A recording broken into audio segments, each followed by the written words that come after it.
ഡിവൈഎസ്പിയെ ഭീഷണിപ്പെടുത്തി ഡിവൈഎഫ്ഐ കാസർഗോഡ് ജില്ലാ secretary Rajeesh Vellat. Kanhangad DYSP Babu പെരിങ്ങേത്തിനെതിരെയാണ് ഭീഷണി. ഡിവൈഎസ്പിയെ കൈകാര്യം ചെയ്യാൻ ഒരു SFI-കാരൻ മതി.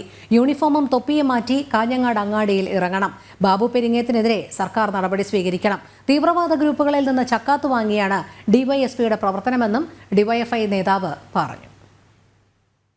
ഞങ്ങൾ ഗവൺമെന്റിനോട് ആവശ്യപ്പെടുകയാണ്, ബാബു പെരിങ്ങേത്തിനെതിരെ ഏറ്റവും ശക്തമായ നടപടി ഉണ്ടാകണം.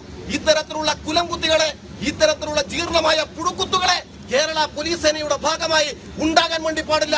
ശക്തമായ നടപടി ബാബു പെരിങ്ങത്ത് എന്ന മൂരാച്ചിക്കെതിരായി, വൃത്തികെട്ടവനെതിരായി, മാറിക്കെതിരായി സ്വീകരിക്കാൻ വേണ്ടി ബന്ധപ്പെട്ട അധികാരികൾ തയ്യാറാകണം. ഇവിടെ വെല്ലുവിളിച്ചുകൊണ്ട് പറയുക, നിങ്ങളെ അടിക്കും, നിങ്ങളെ ഇല്ലാതാക്കും. അങ്ങനെ അടിക്കാനും ഇല്ലാതാക്കാനുമുള്ള ചങ്കൂറ്റം ബാബു പെരിങ്ങോത്തിനുണ്ടെങ്കിൽ ബാബു പെരിങ്ങോത്തെ ആ യൂണിഫോമിനോട് ഞങ്ങൾക്കൊരു ബഹുമാനമുണ്ട്.